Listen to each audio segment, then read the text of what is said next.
Welcome to First Unitarian Society of Minneapolis, the birthplace of congregational humanism. We carry on that tradition of free thought today, dedicated to promoting a free search for truth, meaning, and justice.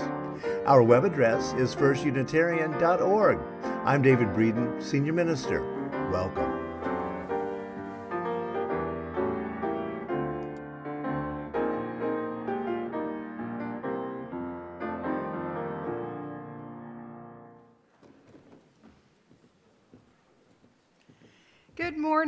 Good morning, and welcome everyone to our assembly for Sunday, November 13th.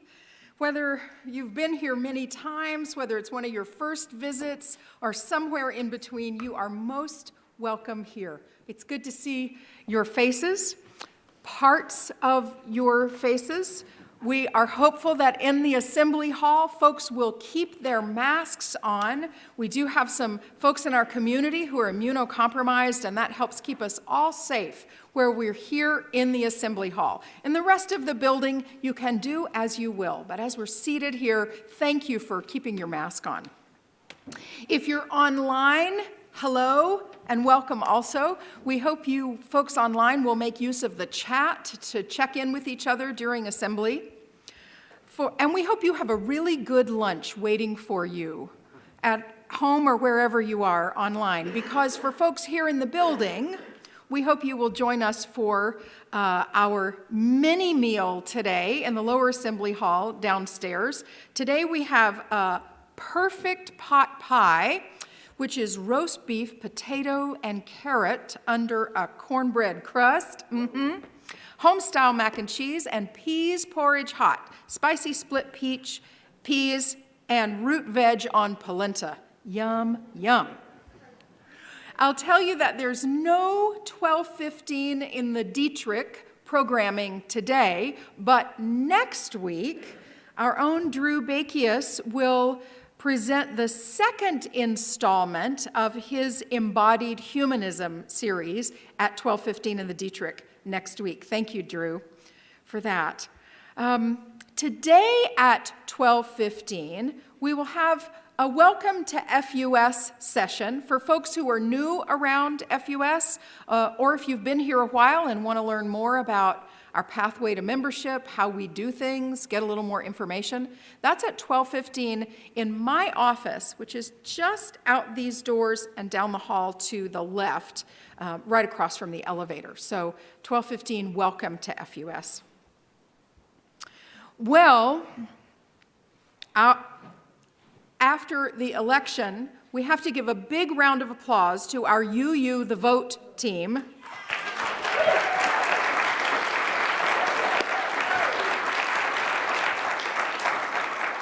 Two things to tell you about UU the Vote. We're not done yet. You may have heard about a runoff.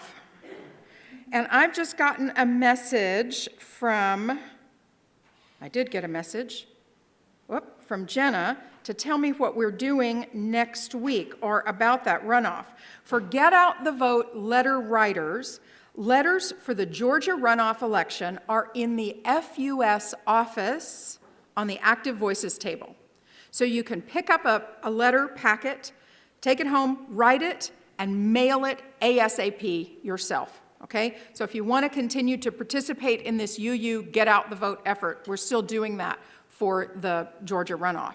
Now, next Sunday is a big Sunday in a couple of ways. One is it's Music Sunday. Will you tell us a little bit more about that when you're up here, Mike? Okay, thank you. Special Music Sunday here.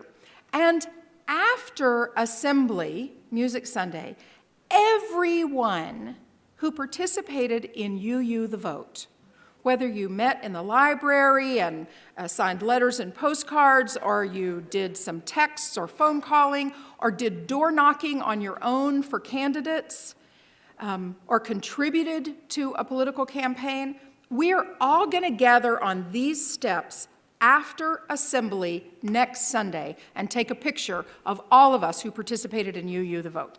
Questions, ask me or Jenna or Anita or one of the other folks who helped with that. Erica, we're so grateful for your leadership on this. So thank you again.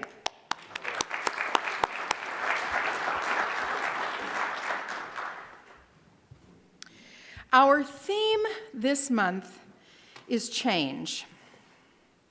And this is a poem from UU minister Karen Herring, entitled, "The Moment I Heard the News." Though it would take years to learn what it meant, what it would bring, what it would claim, the moment I heard the news, I was no longer the same. Already leaving what I knew, what I loved, what I had forgotten, would not last. Letting go with nothing new to grasp, just letting go. Letting go. Letting go of what was never mine to hold, while the wind brushed across my open, cupped hands, and the soft moonlight sifted down, slipping through my fingers to the ground below. Letting go.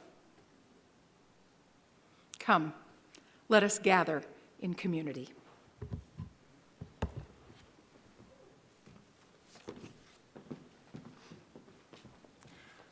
So as it is evident here, we have guest musicians with us today. I'm very pleased to have Lucia Sarmiento and her quintet here with us today. They're going to be doing a couple originals and a cover, and watch for next spring. I think there will be an album release coming out from Lucia that will probably be in town, and it'll be a great show. Hey. So. Very happy to have them here this morning, and next Sunday morning is our Music Sunday, which this time around is going to be kind of a program around, again, the theme of change. We're going to have kind of a chamber orchestra here directed by Jeff Sterling, and we've been working with the FUS Chorus on some music, and it'll be a collection of all sorts of stuff, some ancient music, some modern music, around the idea of change from within, being ready to change the world by changing ourselves, and also about how music has changed over time. So it'll be a really nice Sunday. If you are going to be able to make it, that'll be nice. But today, we have this quintet, so thank you.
Thank you, guys. That was fantastic. Okay. So we begin our assembly by lighting our chalice as we remember one of our principles or aspirations. Today we light the chalice for the fourth UU principle. We covenant to affirm and promote the free and responsible search for truth and meaning. Thank you. And then we're going to sing number 1010 in the Teal Songbook, We Give Thanks. So please stand as you're willing and able. The words will also be up on the screen, and there are some extra words that aren't in the book, so it'd be good to, good to look up there.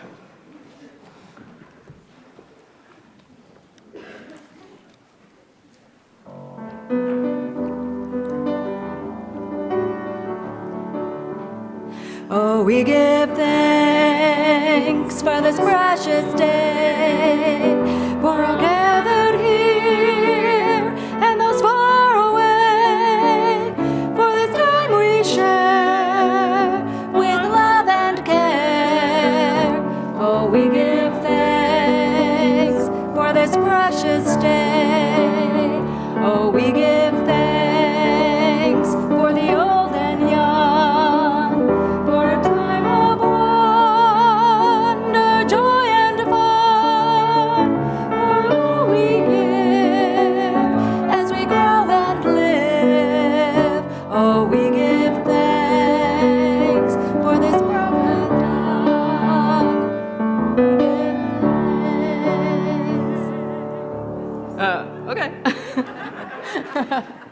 It's live. And so please remain standing for the covenant. Love is the spirit of this place, and service its law.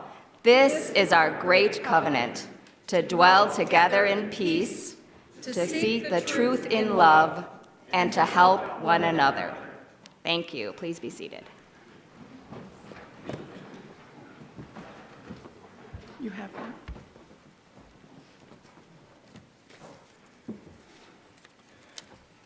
Good morning. I'm Alan Callender. I'm the finance director here at FUS. First Unitarian Society has survived and thrived for 141 years because of the dedication of its members and friends. You provide the time, talent, and treasure that makes us a beacon of congregational humanism in the world. Your continuing support is needed now more than ever.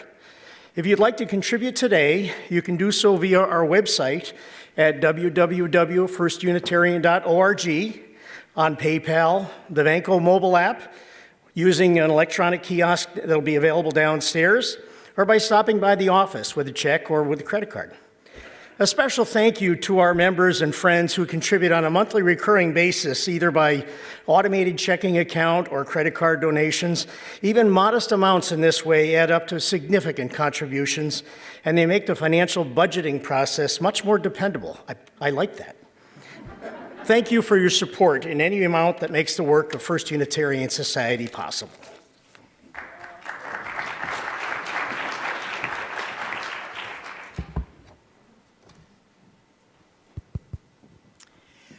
So now is a time that we share a message for all ages in our congregation.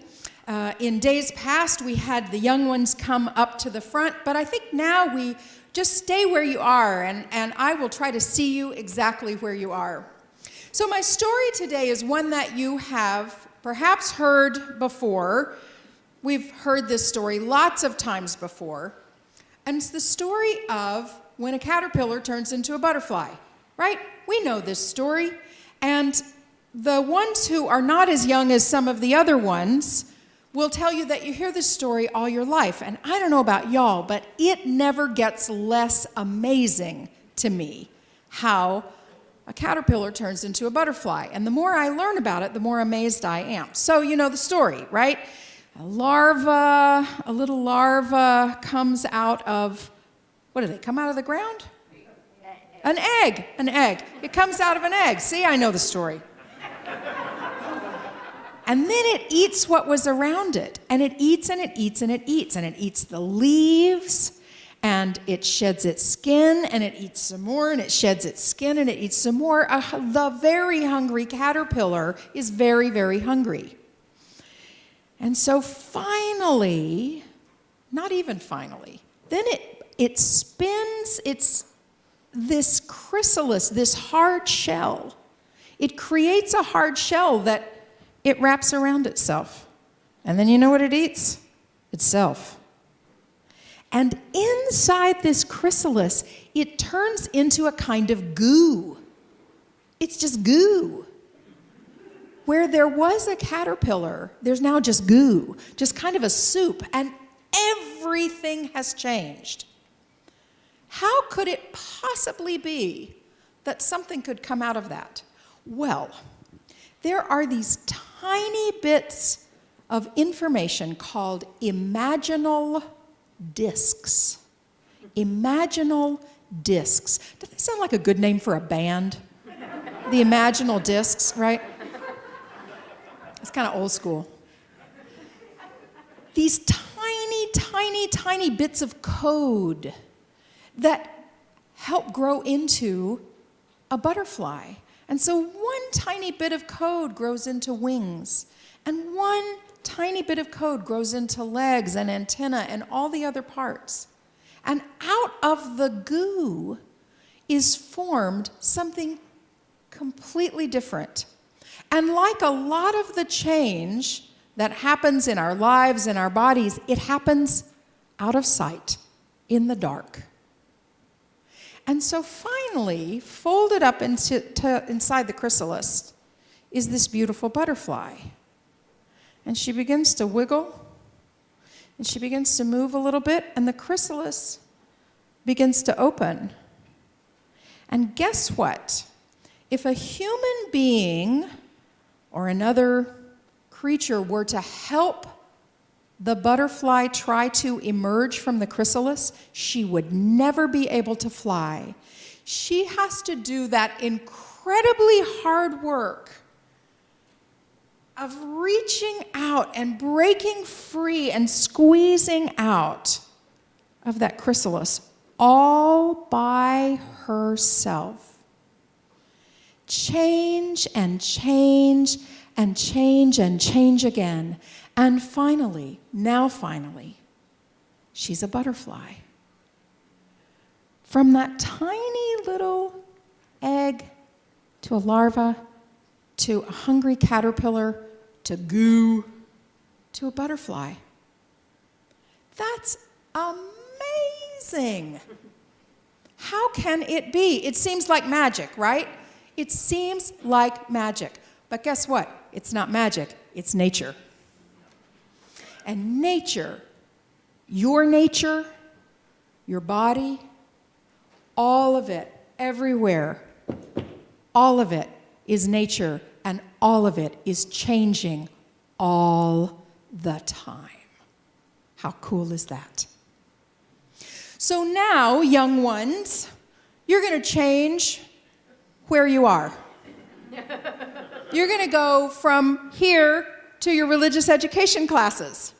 So we're going to change, and we're going to sing Be the Change. Okay. Have a good class. We'll see you in a little while.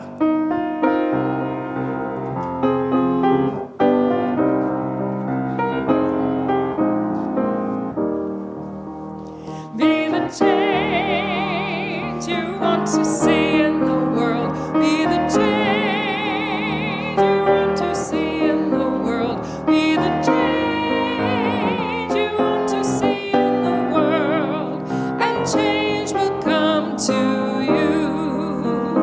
Be the light you want to shine in the world. Be the light you want to shine in the world. Be the light you want to shine in the world, and change will come to you.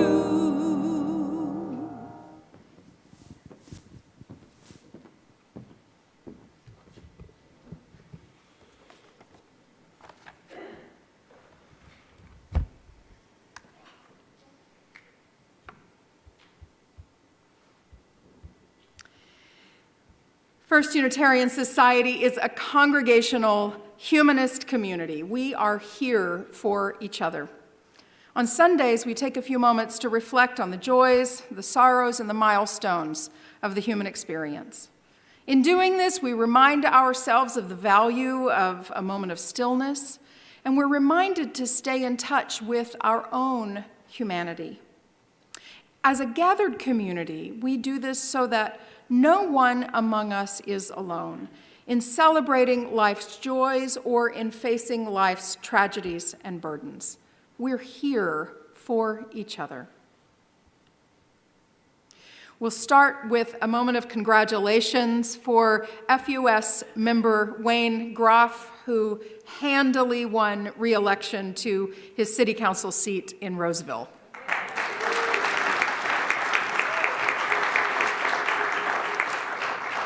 Let us express our deep thanks to election workers and judges who show up for us to keep democracy working at its most elemental level.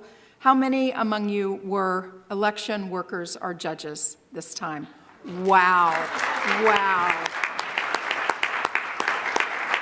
Thank you so much for that.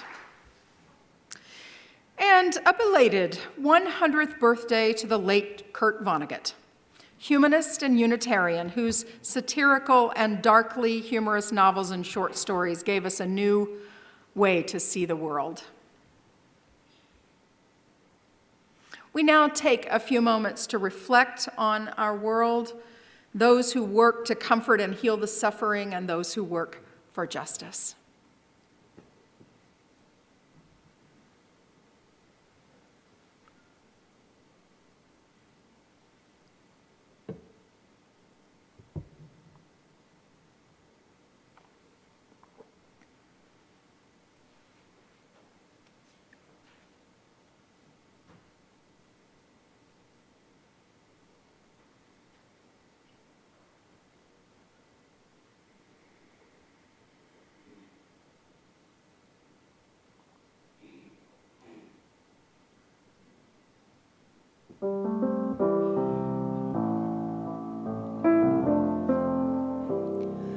When I breathe in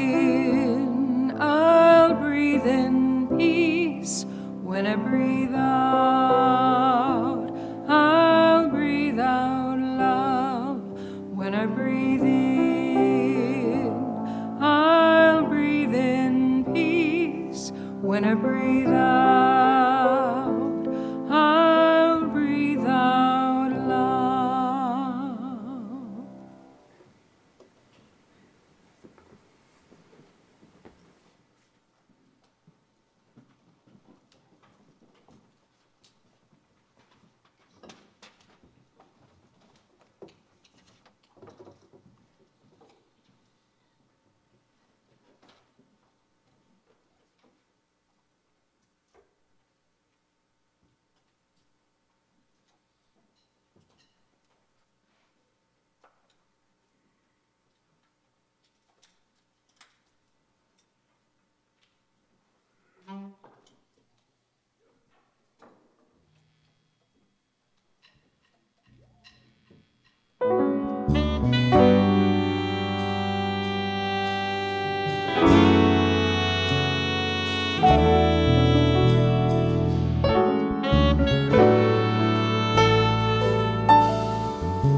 My, my, my.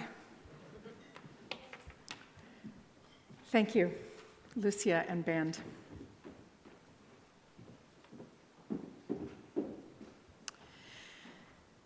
In her book, Parable of the Sower, Octavia Butler shares the verses that the young narrator, Lauren Olamina, writes throughout, and Lauren calls these earthseed.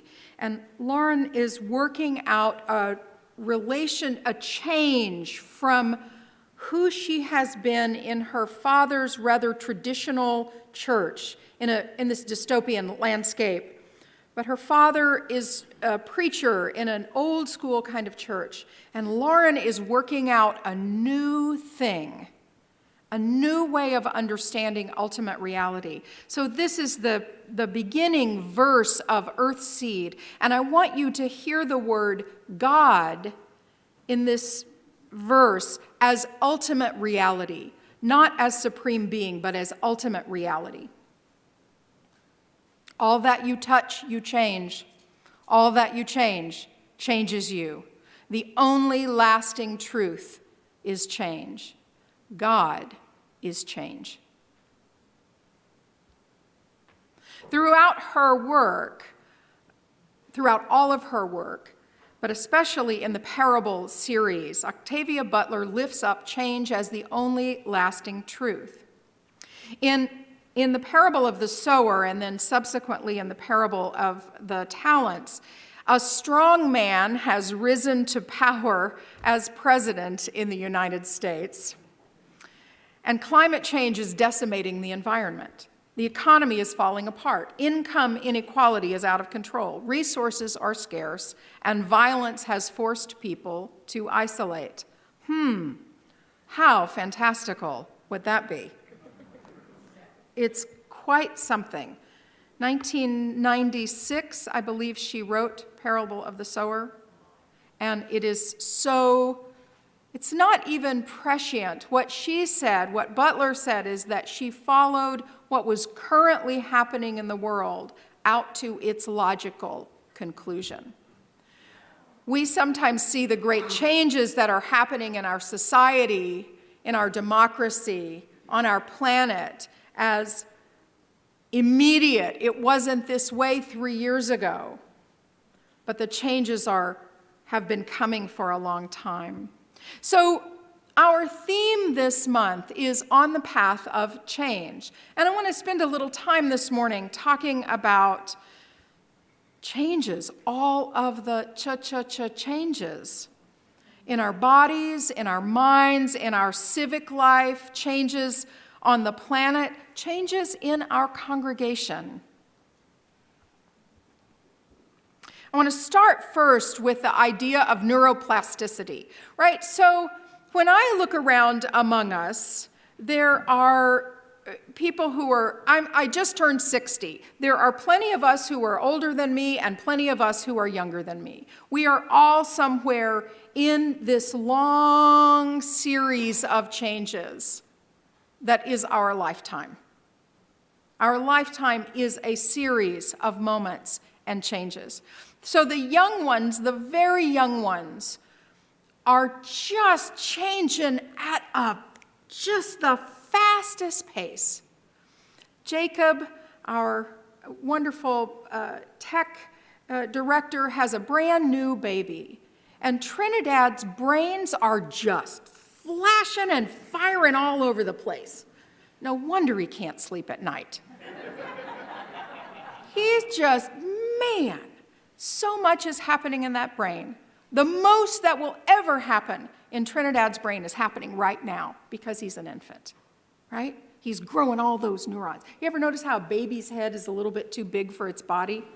It's got to hold that brain. But for every one of us, for our young ones who left, their bodies are going through incredible changes. I remember when our daughter entered middle school, one of the welcome nights, they said, your kid is going through as much change now as they did when they were a baby, right? Changes in your body, changes in your hormones, changes in all the things, changes in mood, all of that. Neurodevelopment. As we get older, the changes slow down, and sometimes we can get stuck in our patterns of thinking, right? Well, it's just the way it is. That's the way I learned it. That's the way it is. That's how I deal with things. Everything's fine. Oh, that rang true. Neuroplasticity is the term that's used to define that early activity in the brain and also the way we change after trauma to the brain, right? For someone who's suffered a stroke or other neurological incident, we relearn and rewire some of those pathways. Neuroplasticity, our brain is malleable. According to the website healthtransformers.co, neural pathways are comprised of neurons connected by dendrites, and they're created in the brain based on our habits and behaviors. The number of dendrites increases with the frequency of the behavior performed, right? So our brain cells communicate with each other via these processes called neuronal firing. And so the more we do something, the more it fires. Brain cells communicate frequently, and the connections between them strengthens, and the messages that travel the same pathway in the brain over and over again begin to transmit faster and faster. With enough repetition, these pathways become automatic. So reading, driving, riding a bike, those are examples of complicated behaviors that we eventually can do automatically because we practice them over and over. Remember when you were a new driver, those of you who drive, remember when you were a new driver, man, you had to think about everything, right? And the more you do it, the more you can relax and not just become one tense nerve, because you do it more and more, and all of those things work together and they become more automatic. Gotta have it. Yeah.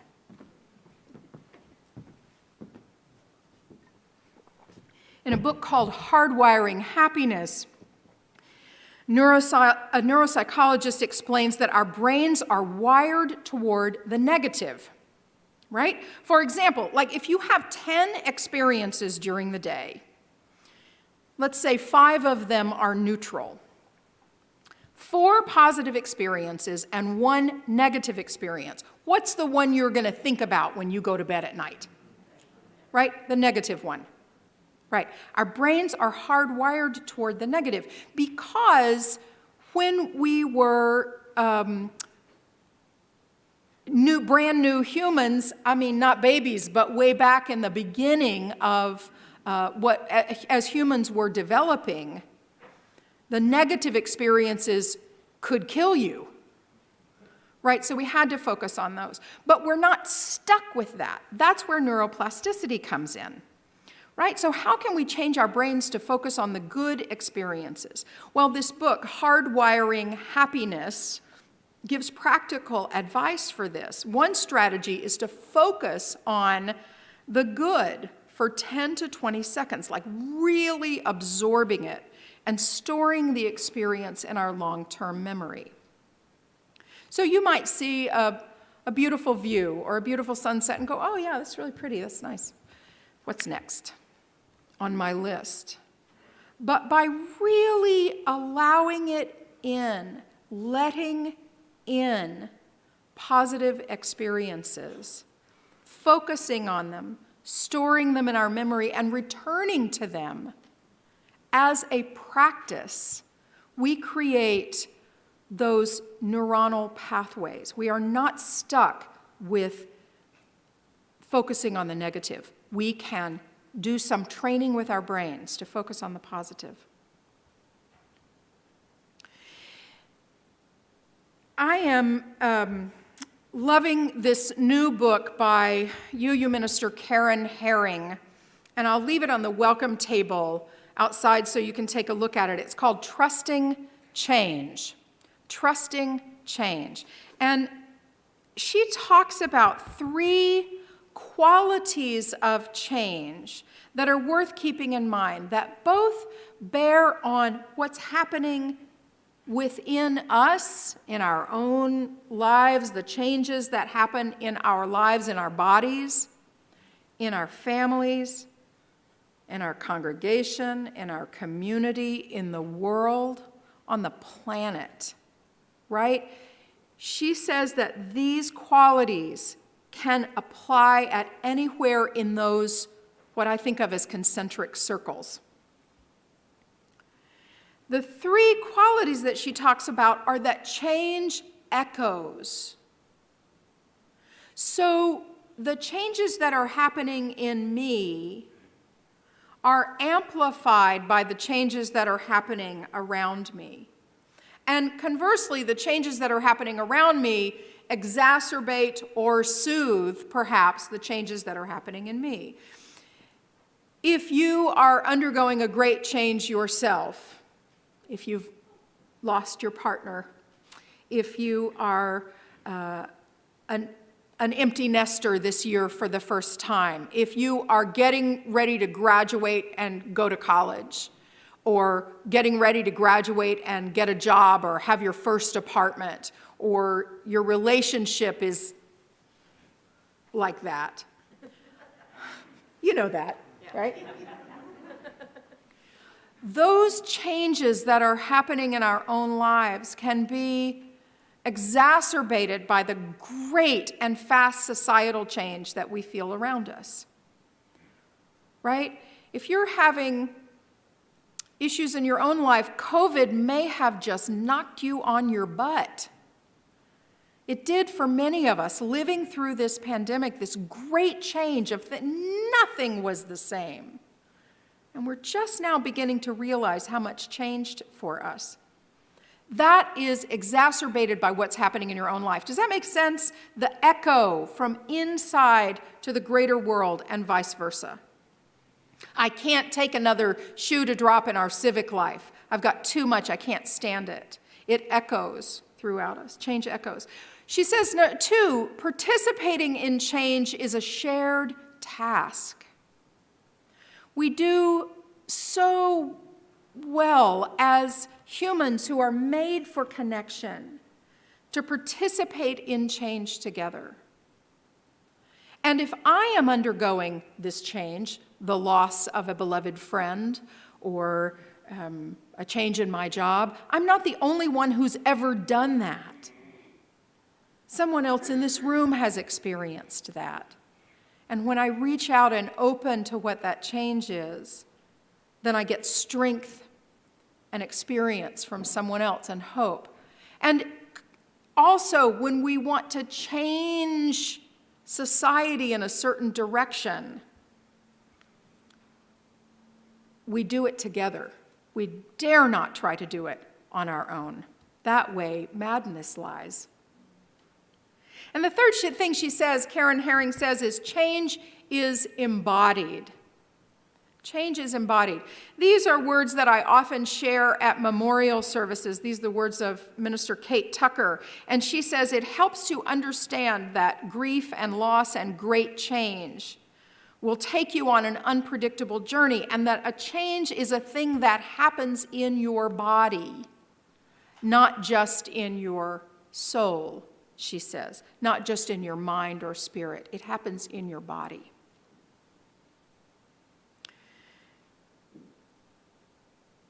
From the beginning of our lives as babies to now, think about this. I think I'm right about the science, not a single cell in our bodies is the same one that we were born with. Cells are replaced, regenerated all the time. Every bit of us. We're all about change all the time, and yet our essential sense of self remains the same.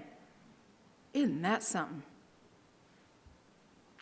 In Trusting Change, Karen offers 10 skills for navigating dramatic changes that happen in our lives and in our world. So these skills apply to both the innermost circle and the largest circle in those rings of concentric circles. Letting go of what was.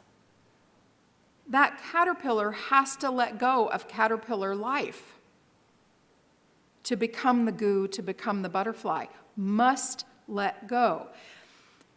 Before the election last week, I talked to several people, and a few pastoral care conversations started with, "Oh my God, I am so anxious. I am such a mess. What is going to happen? What will we have to let go of next?" Well, I think most of us in this room would feel like our team squeaked by. We won pretty well, right? Not always, not in all cases.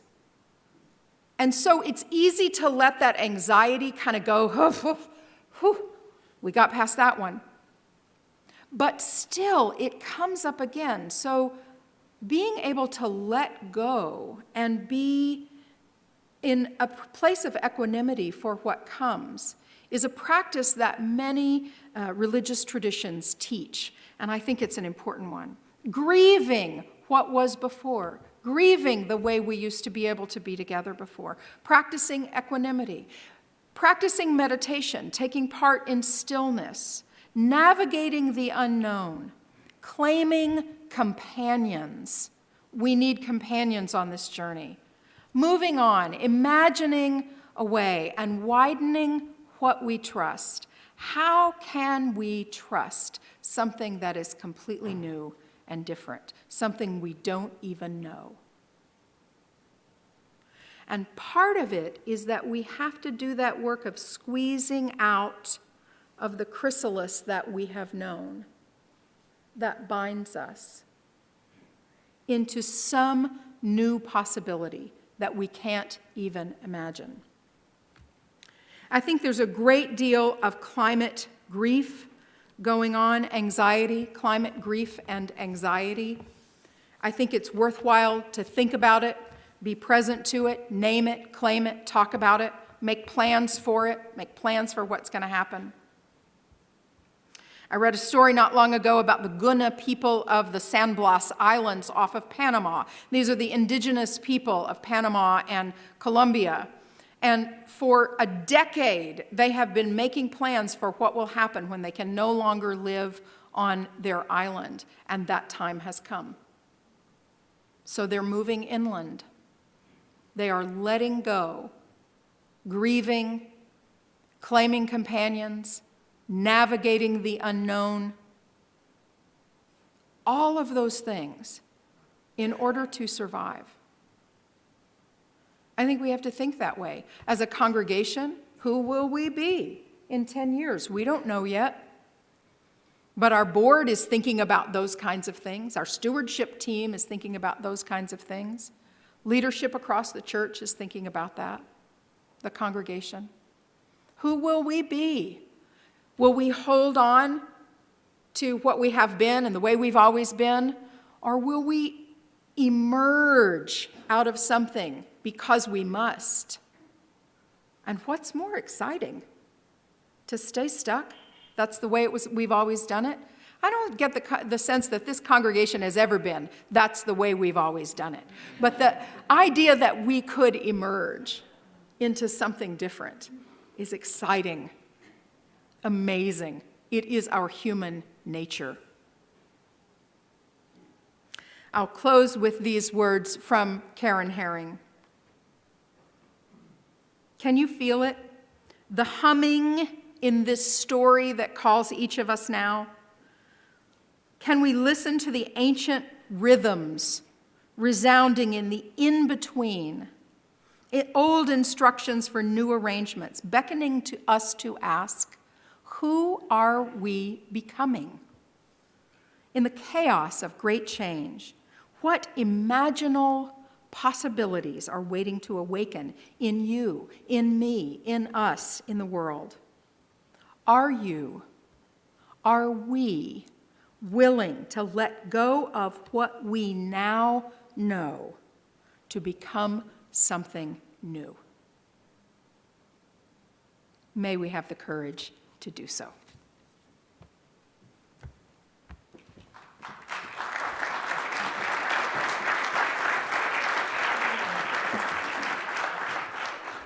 Okay, our closing hymn today is number 1017 in the Teal Songbook.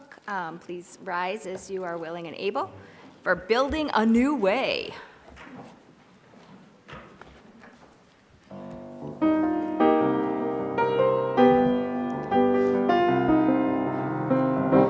We are building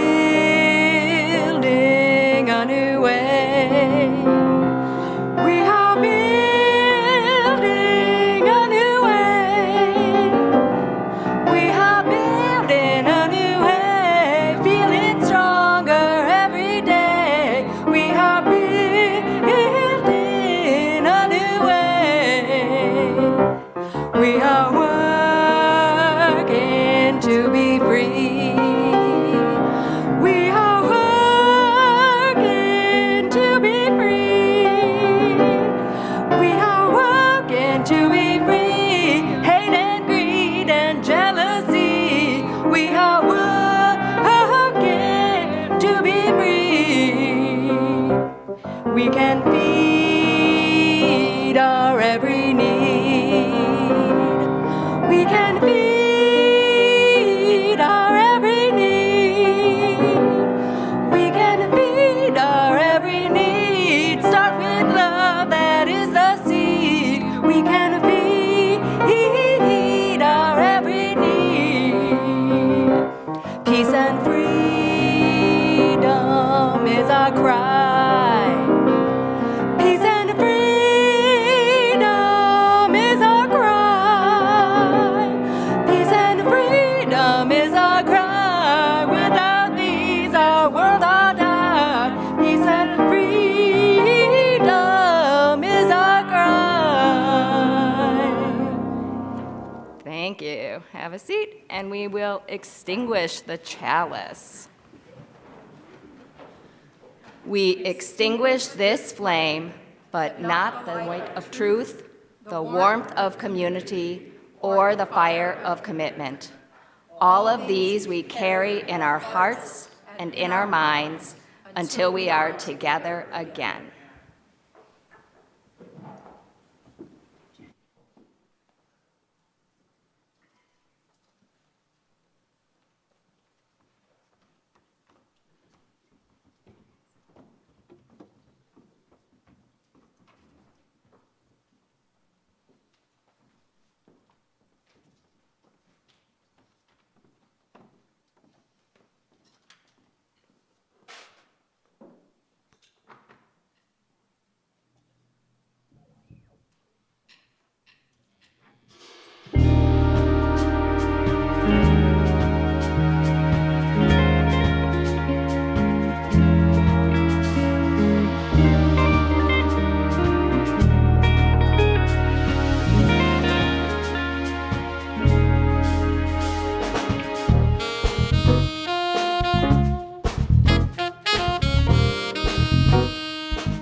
Lucia Sarmiento Quintet, thank you so much for your music today.